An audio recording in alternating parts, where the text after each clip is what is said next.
Welcome to the Cashflow Ninja, the podcast sharing how to create and grow income streams and manage, multiply, and protect your wealth in the new economy. Are you tired of trading your time for money? Do you desire freedom today instead of retirement in 10, 20, or 30 years? I'm MC Laubscher, and this is the Cashflow Ninja. Hello, Cashflow Ninjas. MC Laubscher here, and welcome to another episode of the Cashflow Ninja. I have a great show for you today. In today's show, we're going to look at how to use technology to create a competitive advantage for your real estate business. My guest in this episode is Gary Boomershine. Gary founded realestateinvestor.com in 2005 out of the need to scale and grow his own real estate investing and home buying business. With a family legacy in the real estate niche and a long successful career in enterprise and emerging technology markets, Gary saw the vision for realestateinvestor.com. He noticed the glaring opportunity to leverage people, processes, and technology to gain a leg up in a changing and competitive marketplace. As he worked to develop and use the initial product and service, he saw his real estate business flourish by allowing him to work smarter, not harder, and focusing on the one thing that makes money, talking to sellers and making offers. That's when realestateinvestor.com began offering its flagship product, REIvault, to the savvy investor market. And according to Gary, most small real estate enterprises limit their growth and many times fail because they lack real marketing and sales expertise along with the infrastructure to scale their businesses. If you're interested in joining our investors group, you could go to cashflowninja.com/investors group and fill out an application form and or email me at info@cashflowninja.com to start the discussion to see if you're a good fit for our group. And if you're living in the Philadelphia, Bucks County, and Southern New Jersey area, we are hosting a live investors meetup event every month in Newtown, Pennsylvania. For more information on the monthly event and information on how to join us at our next live event, you can go to cashflowninja.com/events. MC Laubscher, the host of the Cashflow Ninja podcast and also the president and chief wealth and investment strategist of Producers Wealth, where we help our clients integrate cashflow banking, also known as infinite banking, with their business and investments.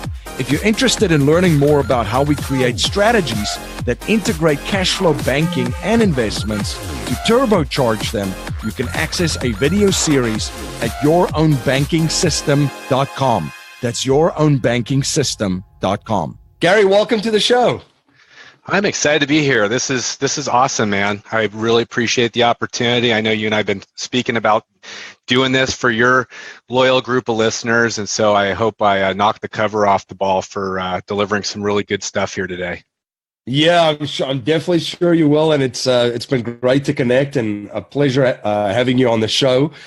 For our listeners that's not familiar with you and what you do, can you please share a little bit about your background and journey? Yeah, for sure. My name's Gary Boomershine. I run an organization called realestateinvestor.com. Actually, more of you might know of us. We're called, the main platform is called REIvault, and we're the largest marketer in the real estate niche for finding off-market deals. So we've done over, I tell everybody 27 million pieces of direct mail. I actually think it's over 30 million now. We're sending out about 1 million pieces of direct mail a month. We're the largest Podio user, so we've got a Podio system. Some people have their own, but we're the largest Podio user in the world. And we got about 250 top producing investors and real estate agents around the country that are using us really as an extension of their marketing and sales team. So not only do we manage the marketing, execute the marketing to drive leads, but also we built a Sales Ninja phone team that does all the qualifying, screening, following up, and appointment scheduling. And then recently, about 4 or 5 months ago, we offered a cold calling capability where we're now actually doing outbound. We're basically pulling phone numbers, so data stacking, skip tracing, pulling phone numbers into the auto dialer, and then relentlessly calling to get qualified, motivated appointments for our members, so that everybody, like, we're all investors, right? We really put us in front of the sellers and let us make the money and close deals, right? That's the money, is making offers and and closing great deals. And a lot of people get stuck in the minutia of like trying to find that special fairy dust list or the special postcard. It's like, you know what? Why not just bring in the team of experts that know how to do this, and we do it all for the cost of like one $10 an hour resource. We'll manage the marketing and do the phone work included in that. So anyway, I do that. I started full time in 2004. So I've been I was actually, it's funny because I was I was in Tampa. We had, I think you were there, but it was a JV reunion. So a lot of the guys like Sean Terry and Kent Clothier, a lot of the people that a lot of us know that are coaches or, run podcasts. So they called me, they basically said I was an OG. I'm like, what's an OG? And they said, you're like original gangster. And I'm like, oh man, that's kind of funny. So I've been around for a while. I just turned 50. I started full time in 2004. And I was just telling a group of people that when I left to do full-time real estate, we had a 2-month-old baby, Ashley, who's now a freshman in high school. I had a 4-year-old daughter. We had a $700,000 mortgage because I live in California. So that's a small house. And my wife and I both left our jobs to do real estate. I'm like, talk about burning the bridges. It's like, oh my gosh, I could never do that again. So I'm a little wiser. I always tell people, hey, this is an awesome business, but don't necessarily burn all your bridges day one like I did. Yeah, that's definitely daring right there, taking that step into real estate. So tell me, when you got started as an investor and so forth, what type of real estate did you guys get into, and how did you guys build your business? Yeah, so my background, by the way. So I grew up in a family real estate. We had a real estate brokerage called Boomershine Realtors, and we had rental properties. But I was forced, all of us kids were sort of forced almost at gunpoint to like get our real estate license. So I was a licensed agent 2 weeks after turning 18.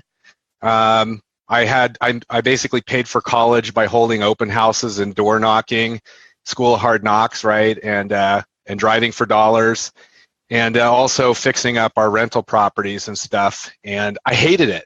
I absolutely hated it. I actually, I remember I actually have a picture. I told my dad, I'm done. I'm not going to actually do real estate. So I went down the technology path. So I have a computer engineering degree from UC Davis. I got recruited to the largest technology and management consulting firm in the world. It's called Accenture. And it was awesome. I got to work 90-hour weeks, travel all over the world. I never actually think I saw daylight. It totally sucked. Typical corporate world, right? Being a slave for somebody else. And then after doing that for almost 6 years, I'm like, there's got to be a better way. So I decided to do technology sales. I'm like, hey, instead of like working for hours, I'm actually going to go sell stuff and have a nice cushy life. And found out that was not everything I expected. I did 4 technology startups on the enterprise sale side, so got really good at selling. But I think my first year in sales in 1990, I want to say it was 1999, I had 180,000 miles on United. And even when I'd come home, the dog would bark at me. And I tell that story often because it was like my wife and I were so burnt out that I'm like, let's go back to what we know. And so we decided we were actually going to get into apartments. That was our goal, is to get into, I read Rich Dad, Poor Dad, like so many of us. And the whole concept of wealthy is when your passive income is greater than your expenses, right? Is the where you actually have mailbox money. And so we decided to do the apartments. And then I went to one of those big seminars and I got excited about the foreclosure, like negotiating. This is back in 2004, which was you could negotiate and buy debt and negotiate and buy foreclosure properties. And so I did that very successfully from 2004. And then I shut all that down in 2007. I started doing more creative deals. And then with the change in the market, I was doing a lot of rehab lending. And now today with this current, real estate's a 7 to 8 year cycle, right? Yep. So right now, this is this is probably one of the best money-making times I've ever seen, but it's really wholesaling, and do a ton of first position lending. And we are picking up some deals, cherry picking. Dave Dodge has such a great concept. He's another podcast guy, a friend of mine.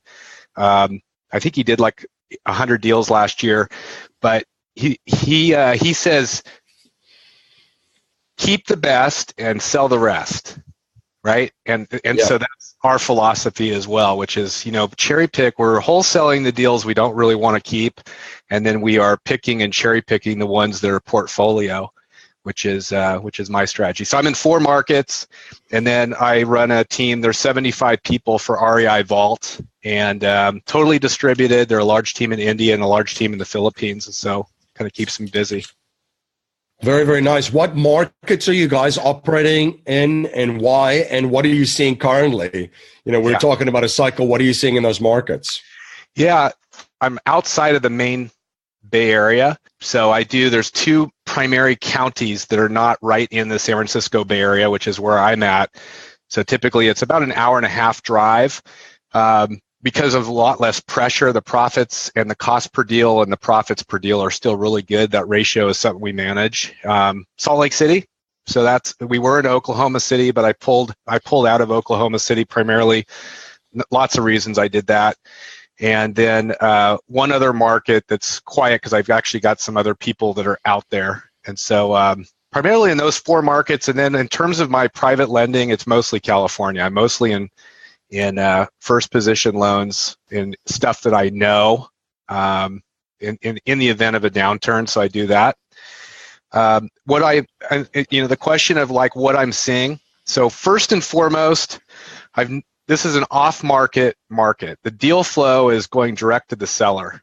And that means direct mail, pay-per-click, cold calling is incredible right now. So direct mail and cold calling are the 2 that I think are the best 2 avenues.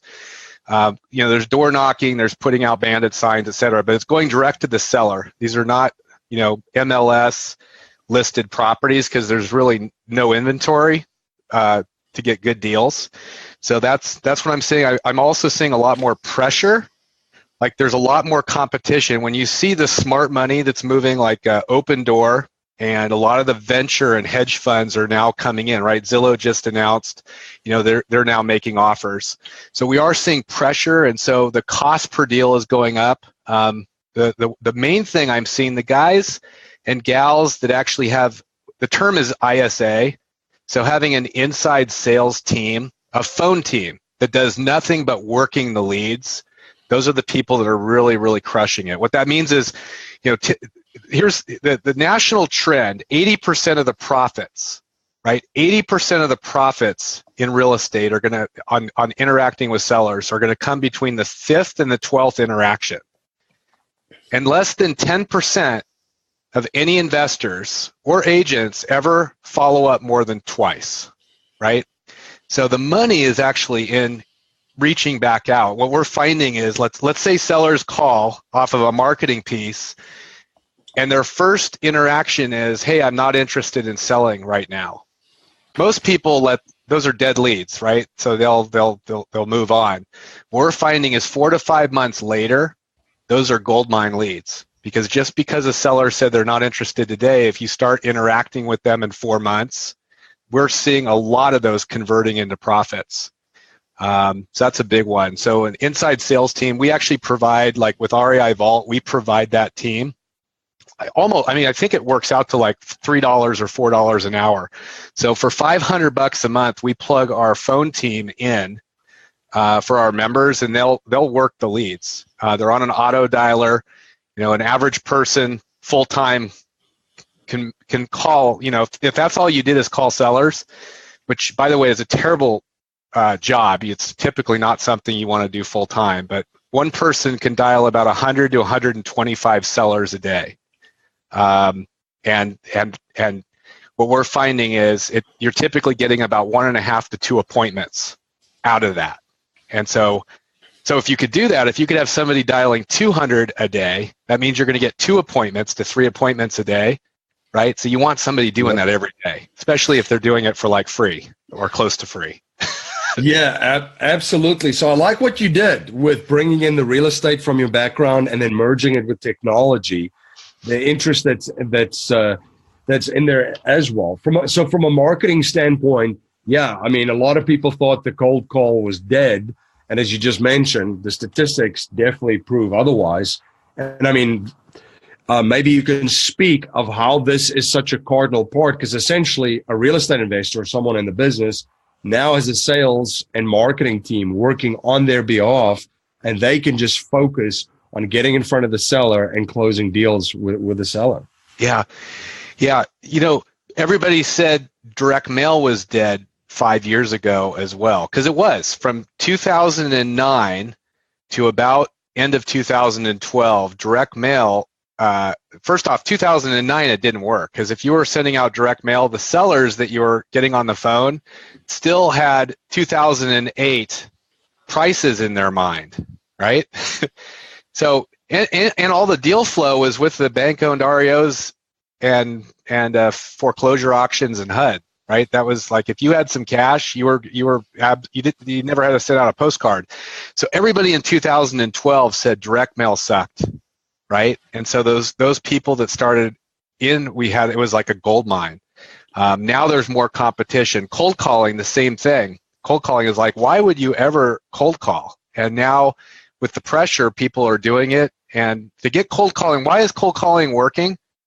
It's working because nobody's doing it. Very, very few people are doing it. Why are they not doing it? Is because there's actually some moving parts. It's extremely labor intensive, right? You gotta hire somebody that's like calling all day long.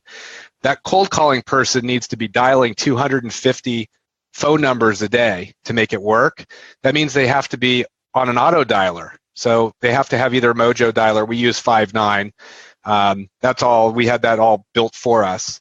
The other thing is you got to get the right phone numbers, right? You have to have the right names and addresses, and then you actually have to data stack it or skip trace it with IDI, which means you have to go to IDI and get approved. We actually use 3 different providers. So what we do is we just say, look, we'll do it for you, and we're going to figure out the product that you want. Right? That means you probably want single family, you probably want 1,100 square feet or 900 square feet and larger, probably in these particular zip codes. We'll go build a list. Typically, we're looking for about 15,000 names and phone numbers. And a good person, a really well-scripted sales ninja that's doing this relentlessly, they're going to work about 5,000 numbers a month. And what we're finding is that's going to convert typically about 1 to 2 deals, right? Enough warm, hot sellers to get you in front of, and I even have the numbers of what those numbers are for cold calling. Like how many of those cold calling hot leads will convert into good leads that'll convert into ones that you should make an offer to close. It's actually 45. So which is the same as direct mail, by the way. 45 leads off of direct mail. About a third of them should turn into net leads or viable leads. About half of those you should be making offers to. By the way, you should make the other half you should make offers to, but just later. And then of those 7, so 45 to 15 to 7 making offers, and you should get 1 in 7. And that's if you're not very good. So if you start really getting good at making offers and converting, your conversion rates go up. Like I know, who was it? I was talking to Justin Colby. You know Justin. He has a podcast. He's in a very competitive market, but he's 1 in 20. I think he's 1 in 22 seller leads, right? Where most people are 1 in 45. And so anyway, why did I build all this stuff? A lot of people are like, gosh, Gary, I'm actually more of a sales, like my background is in sales and sales process, building sales teams. But I had all this stuff built because A, it didn't exist, and B, I knew for me, just put me in front of the sellers so I can close them.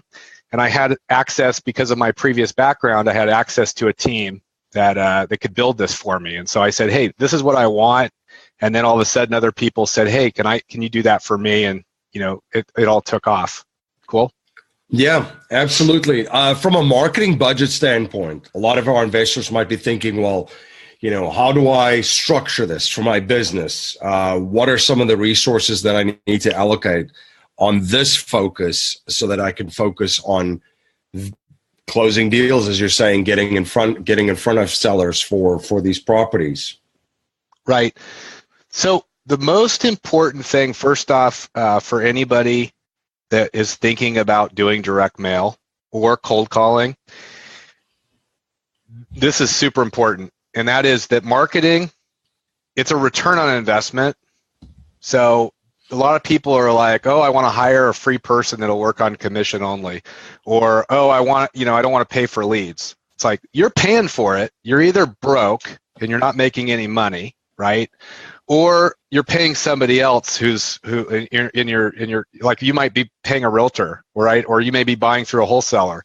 You may be paying $15,000, $10,000 wholesale fee, which is great, but there's still a cost, right?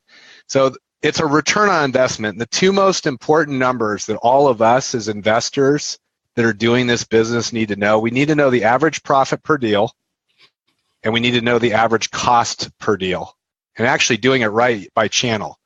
So what is the cost? How much money do you have to spend in your market in order to get enough leads, to make enough offers, to make a deal, right? To sign enough contracts to close a deal. And so I'll just tell you, like, I just got off the phone with Clay. Clay did over $2 million last year. Young guy, super sharp, wholesaler. That's all he did was wholesaling. And off of direct mail, he did 1.3 million. Okay, and I just literally got off the phone with him. So 1.3 million is what he did in wholesale profits last year on a cost per deal of $631. So he spent $631, got enough leads to close a deal. He did another $1 million, is what he said, cold calling. So they were taking typically the same names and addresses and then cold calling, and did another $1 million. So he did 2.3 million last year. 2 years before, he did 150,000. So knowing your cost per deal, by the way, his was an 18x ROI. So that means spend $1, make $18. So most wholesalers, it's spend $1, make $6. Spend $1, make $10. Those are good numbers. I know you know this. I didn't invent any of this. This is very consistent. Some people, like, if they have not done a good job with their selling process, maybe they're getting like $1 and $3 or $1 and $4. But Clay's $1 and 18, right? So there's traffic, that's marketing, and then there's conversion, which is sales. So both of them have to work. And what happens is, I see most investors, this is the big mistake. They get 3 feet from gold, they'll start doing this, and then they'll go say, oh, I got to go find the fairy dust list, right? Or I got to find a new postcard. It's like, no. There is no perfect list. You know, Richter and us, REIvault. Those are the two best lists out there, hands down. Like Chris Richter, super smart guy, but you're going to pay $30,000 to get his list. You'll make a fortune off of it. A lot of guys give that list to us, and then we mail. We've got the #1 agent for Berkshire Hathaway. They're a big investor as well. And we were just running through their numbers. It's the same thing. It's like, know the cost per deal. Last year, their cost per deal was like $2,500 a deal.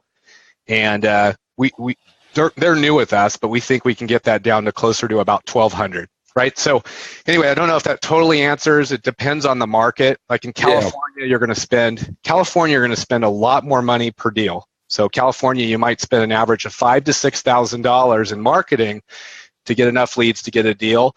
But the profits in California, you're typically, if you're wholesaling, you're like $25,000, $30,000 in profits, right? So your ROI is still about the same. If you're in Florida, your cost per deal is probably going to be closer to $2,800.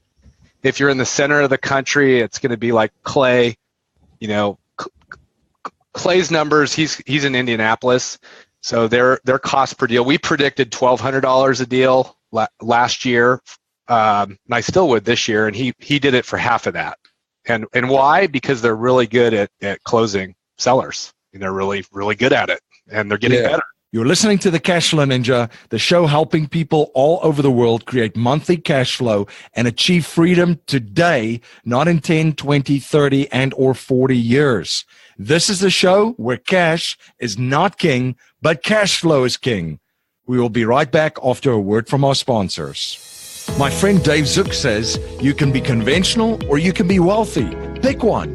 Dave and his team at The Real Asset Investor have syndicated many successful real estate and ATM projects over the last decade. Now his team has an exclusive opportunity for investors in the coal space. Do you want to be part of an energy project that takes conventional coal and cleans it up by extracting liquids while releasing almost zero emissions? The sale of these liquids can produce strong double-digit cash flow and aggressive tax benefits against ordinary income, all while using America's #1 most plentiful resource in a responsible, efficient manner. Now that's non-conventional. For more information on this exclusive opportunity, you can visit therealassetinvestor.com or contact the Real Asset Investor team at info@therealassetinvestor.com. Are you having a hard time finding great investment properties? Unfortunately, the best deals are rarely found locally. Successful investing begins with the right properties in the right markets. Norada Real Estate provides everything you need to invest in the best deals across the United States. Our simple, proven system will help you create real wealth and passive monthly cash flow. Learn how to find the best deals by downloading your free copy of The Ultimate Guide to Passive Real Estate Investing at noradarealestate.com. That's NORADA realestate.com. You're listening to the Cashflow Ninja, the show helping people all over the world create monthly cash flow and achieve freedom today, not in 10, 20, 30, and or 40 years. This is the show where cash is not king, but cash flow is king. Now let's return to our interview. Would this be a good fit for you? You mentioned wholesaling, fix and flips. Are there certain apartments that you guys will mail and call as well for some investors that are out there? Yeah, that's a great question. Typically for apartments. So this is really a great, like going after single family, targeting single family properties. Direct mail is fantastic. Typically it's an older seller, burned out landlord, or inherited type of properties where they've inherited or some sort of economic change. And but going after apartments that are larger than 5 units or 10 units, cold calling is fantastic. Direct mail is not the best method for apartments, and the reason is, and by the reason we know is we've done probably 1 million pieces of direct mail for multifamily and commercial. But what happens is those direct mail pieces go to the property manager, and then they get thrown away. Yeah, because the property manager doesn't want to lose their job, right? So they don't want the seller to actually get the mail. So they actually are pulling all the postcards and handwritten letters and offer packages that we're mailing, any of us. So cold calling is better. Going after land, though, we have people that are actually going after land, and that actually works. So going and targeting land. We've got people that are developers in our group that are looking for like beachfront property in Southern California, and that works real well. Gotcha. Now, as a real estate investor and as a business owner, you went through the last recession, through the last downturn. What are some of the things that you're doing in your business and then also with some of your real estate and anticipating another downturn? And maybe you could touch on some of the things that you learned as well, some of the things that you're taking from the last recession to prepare better for a possible next one. Yeah, great question.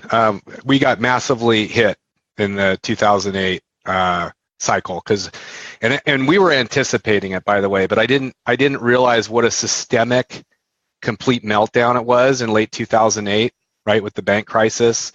Those that actually had money in 2009 made a fortune, right, because the rehabbers who had access to cash were buying like almost free properties.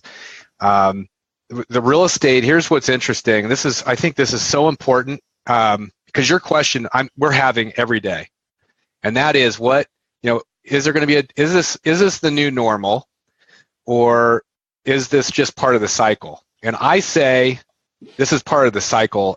This market's going to turn, and in most areas of the country. And by the way, the people that are prepared are going to make a fortune. The biggest transitions of wealth always happen on the market turn, right? Because it's a net zero game. The money doesn't disappear. It just goes from one group to another. Yep. And the question is, are we going to be prepared to be the other group that's going to cash in? And so, this is real estate is a 7 to 8 year cycle. It's been like that for well over 100 years. So this current cycle started in 2008, 2009. We are at least 2 years beyond the norm. It also has all the signs. So it's a bell curve. So at the top of the bell curve, this is where before it starts to go down. So there's an up and then there's a down. And there's a stage that is called euphoria. It's euphoric, where all of a sudden real estate is the hottest thing. Everybody's talking about it when the barber and the nail salon gal are talking about how they're getting into real estate is a big sign. Some of us in Wall Street, they call those black swans, where you're actually seeing the black swans. They're I call it an armada of black swans right now. The late night TV commercial guys start getting and spending a massive amounts, right? I can't go into 24-hour fitness without seeing Than Merrill at Fortune Builders, friend of mine. But it's like the amount of money that's being spent on like, hey, you can get into real estate with no money out of your pocket and become rich overnight. Also, you start seeing hedge funds and venture money going into real estate. There's so much money going into real estate right now, like Open Door, right? Zillow just announced there's massive amounts of money late stage. So I see the market turning. So what do we do to prepare? Right now, this is a great wholesaling market. Whoever can control the deal flow is making the money. And Dave Dodge, a friend of mine, he has a podcast. I think he actually just wrote a new book, but young guy. But he said, keep the best, sell the rest. So I'm doing the same thing. It's like wholesaling is a great cash now strategy with low risk. It's like, if you're really good at getting the seller into contract, we're flipping those deals, making a lot of money. I like the long term, especially with owner financing, where a seller is willing to owner finance, specifically at a super low, debt ratio. So sometimes zero or low interest over the long haul, and keep those as cash flow producing properties. So there's cash now, cash flow, and cash later, right? Cash now is what a lot of people do, but the idea is like, hey, are you really building wealth, or are you just creating a job for yourself? Cash now, wholesaling is really a job, right? Yeah. It's a great job, could be if you're making money, but it means, hey, if you stop doing this today, are you going to have mailbox money if you're on an island in Tahiti for the next 6 months to a year? And the answer is no, right? You have to continuously be pounding. That's a job. That's cash now. Cash flow is typically on rentals and lending, and then cash later is typically equity, where you're building up long-term equity and note pay downs. So all three of those are important for wealth building. So I like long-term, super, wealthy, especially free and clear properties. And then I love lending. So I'm doing lending right now as also a hedge against a downturn. And so I'm lending in first position, super low LTV loans, like just funded a $250,000 loan where the seller actually put $400,000 down, right? So the market could collapse. I look at the properties. Could the market completely implode? I'm in California. The answer is most likely it will, I believe, my opinion. And could there be an earthquake? And could I be dealing with a bunch of wood? And if the answer is yes, I would still be happy for $250,000 down, because as a real estate investor, it's like we want to buy cheap properties. That's my worst case scenario, is I'm buying super cheap properties. Yeah, absolutely. And in your industry, you're always in this industry, and in your niche, you're always studying, with the marketing side of it as well, and the technology. And one habit I've observed from wealthy and successful people is that they're always studying new subjects and learning new skill sets.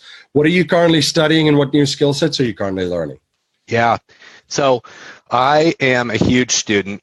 I probably learn, and I just turned 50 as well. So what I realized today is I know less. I know less today than what I thought 10 years ago. It's like I'm usually coming from a humble perspective. One thing that's changed for me, I've been a workaholic my whole life. My family came at a huge sacrifice. So 2004, all I knew was working hard. So when I got into real estate, I didn't want to do it anymore, but I manifested what I knew. And I always thought that nobody would work as hard as me on my team, and nobody could be accountable and run through walls for me. And so one of the things that's fundamentally changed is over the last 3 to 4 years, I've built a really amazing team. So one thing I'm really good at, and what you said as a student, what am I a student? This is probably one of the best books. I've shared this with a lot of people, but Traction by Gino Wickman. Yep. This is a life changer for me. I have 3 coaches, so I'm a big fan of having coaches. So I have a Traction coach. We've had him for 4 years. Every quarter, we go off site. I rent a big house. We did it in Tahoe, Lake Tahoe, and then went skiing. We did it in Maui. The next one we're doing in actually Scottsdale, Arizona. So we go and really put together the plan, and did we do what we said we were going to do? And then so we've implemented Traction. Investing in team, investing in building a team. Like most people, this is the biggest mistake of people. People try to do too much themselves, and they don't really understand the value of their time. Because the one thing we don't have, the money goes up and down, right? But the one thing we don't have that's fixed is time. And so really understanding, like, hey, as a real estate investor or entrepreneur, business owner, right? Really what we are is business owners. We're looking for a business, right, that can operate ultimately without us to give us the lifestyle and the financial freedom. And so people will focus on OPM, using other people's money, but they forget the value of OPT, like other people's time, other people's experiences, other people's resources. And so, they'll focus on the $250 to $1,000 an hour, activities like making offers, closing deals, building a team, raising money, right? And then going into the next market. Not on finding a postcard, cleaning up a list, making phone calls, like playing around with Podio, tinkering around with whatever. It's necessary, just not by us. Right. And so that's been a fundamental thing. Being in unity with your wife. I think my wife, she's not super active in the business, but I have found to get the blessing, like be in unity with your spouse or your business partner. I won't make any real big decisions without being in unity, because actually it's biblical, right? That's a blessing. And I made too many decisions, and I look back and it's like, man, what was I thinking? Like, I literally came home with a brand new sports car, a convertible BMW 650i, and I didn't even ask my wife. I'm like, what the heck was I thinking? Now I drive a Ford F-250 truck. In California, that stands out like a sore thumb, by the way. So anyway, I don't know if that helps, but for the listeners, it's like I've learned through the school of hard knocks of what not to do, and I love sharing. Like, hey, this business is incredible. This is one of the largest wealth building industries. This is one of the best times that I've ever seen in all the years, but there is a best practice of what to do and what not to do. You know this as well. I always tell everybody, like coaching students, we have a Traction coaching program for some of our members in REIvault, because I think it's so important. But I always tell, in this business, there's like always 8 doors in front of us, and 2 of the doors that you go through lead to wealth, financial freedom, time freedom. The other 6 are booby traps, rabbit holes, waste of time, and possibly complete life killers, right? Marriage destroyers, etc. And so what's the value of finding those 2 correct doors? And so masterminds, really good coaching, interacting with other people, like-minded people who are willing to share, because the market's turning, and it's like, what's the value of learning? And so I'm in 8 masterminds as an example. I'm in Kent Clothier with Sean Terry in their boardroom. I was part of Collective Genius for years. I do one down in Mexico with a group of 34 hitters. Super, that plus coaching, And don't reinvent the wheel in this business. Like, go find who has it working, that's the real deal, that's really doing the business today, and then replicate it, right? Yep. Absolutely. It's exactly the same stuff that you teach and share with your listeners. It's a common theme. Yep. Success leaves clues, right? There's a blueprint. Yeah, success leaves clues. Amen, brother. Now, a core message in our show is to leave our families, communities, and the world better than we found it by passing down a mindset, values, and principles to future generations, not just money. So, Gary, if you cannot pass on any money to future generations and we're only allowed to pass on 3 principles to them to build wealth and achieve happiness and success, what would they be? Build a foundation on rock, not sand. That's a biblical principle. Build it on rock because, when the times come and the floods come, the markets turn and stuff, those that are built on a foundation of rock, right, of integrity, of building a great culture, of doing it right, doing it legal, those are important. Number 2, have a vision. Have a vision. It's one thing that very few investors do. And they know they need to do it because but have a vision. Like, where are you going? Where do you want to go? Like, in 3 to 4 to 5 years, what do you want your life to look like? What do you want your family? Who do you want to be hanging out? A lot of people get stuck on trying to do like the 100 deals a year, or, put $10 million in their bank account. That is a booby trap door. What it is how much passive income do you need to be wealthy? Which is typically not even much. It's greater than your expenses. So that's the thing to focus on, of getting like $10 or $20 or $30,000 of passive mailbox money in, and it might take a couple of years to do, but being really relentless on that.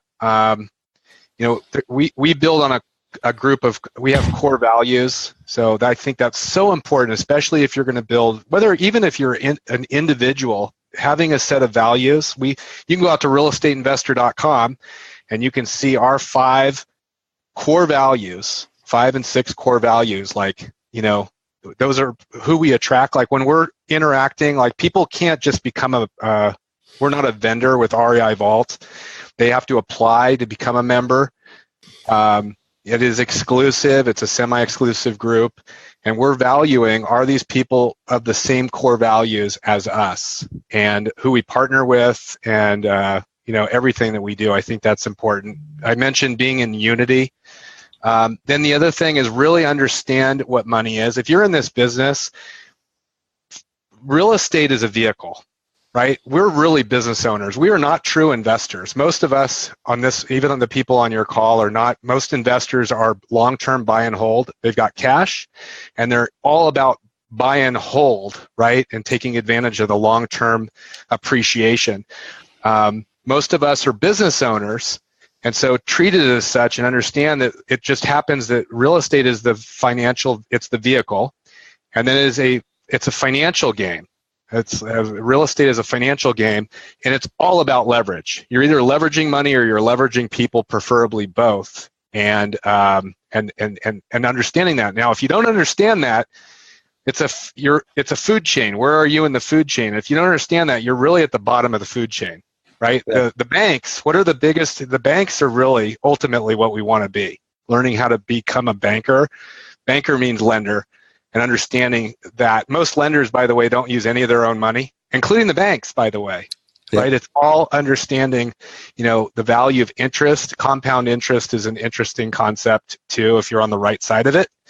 And so those are the things really to understand, because it's really easy to get lost in this business, right? Everybody's saying, go down this booby trap door, and this next seminar thing that your guru that's teaching this next thing, and it's like, it's really easy to get lost. So also focus and tenacity. I did an interview with Steve Carlson for one of our podcasts. He's been around a long time. Really, he's his thing was his spouse, being in unity. The second is multiple offers. So he was about also that's around cash flow, cash now, cash flow, cash later, and then the importance of having a team around you, right? Even if you're not there today, that should be part of the plan ultimately of having that vision. So hopefully that helps. I know I told you I'm not one to give you a yes or no answer. No, I love it. I love it. Thank you for sharing. I mean, this has been super, super valuable, and my listeners are definitely enjoying all this. Gary, where can my listeners learn more about you, all of the projects that you're involved with? Where can they find out more information about your companies, and where can they stay in touch? Yeah, great question. REIvault is the best place to go. REI and then VAULT, like Bank Vault. There's a button that says, hey, see if you qualify, and it'll ask you some questions. You can schedule an appointment. There's no sales cycle. It's really, hey, is this a good fit? Who's a good fit for us? Somebody that is looking to scale their business. They've had some success. They need more help. They value having an expert team at $10 an hour rather than them doing it. Like somebody, instead of hiring a VA, you still have to manage, train, right? Keep them busy. It's like, why not just have the unicorn perfect VA, which is a team like us. We're not outsourced. We're really an extension of your team. So you could come, and if you think it's a fit, you can interact with us and ask questions. And we got a ton of stuff on our site and tools, etc. Yeah, so that would be it. And then realestateinvestor.com is another site. We're going to do more with that, but that's the company I own, realestateinvestor.com. That has our core values, some swipe copy and things like that just a ton of tools. We've got a blog. I'm constantly posting. We've got a podcast called realestateinvestor.com Huddle that is fairly new. And just if it helps you, we love to hear on Facebook, hey, this was a really good thing, or something that you need help on, because this is a market, right? It's been incredibly good for me. It's been incredibly good for you. It's awesome to be able to also pass back to others so that they don't have to make the same crazy mistakes that you and I made, right? It's what I love about information's free. It's like you just have to access it. And so I've really embraced that, and it's been great because we get the right people that are the right people to join REIvault, and love doing it. Fantastic. Well, thank you so much for coming on the show and sharing your journey and your knowledge and providing so much value for my listeners. Yeah, absolutely. This is a pleasure. Thank you, and thank everybody on this show. Life settlement investments have allowed financial and banking institutions to not only buy their equity contractually, but also diversify their capital from any economic, market, and geopolitical risk. It's been part of the billion-dollar blueprint followed by institutional investors. And if you're an accredited investor, you can also now participate in this vehicle with enormous growth potential. You can watch an informational webinar presented by one of the premier organizations providing life settlement investments, Penumbra Solutions, at cashflowninja.com/life settlements. Thank you again for joining me on the Cashflow Ninja. If you like what you hear and appreciate what we're trying to build here, please subscribe, rate, and write a review for our show on iTunes, and share our show with family, friends, and your network. If you're not a subscriber to our newsletter, you can sign up for our newsletter at cashflowninja.com. I want to thank you for spending your most precious resource with me today, your time. Until next time, my friend, live a life of passion and purpose on your terms.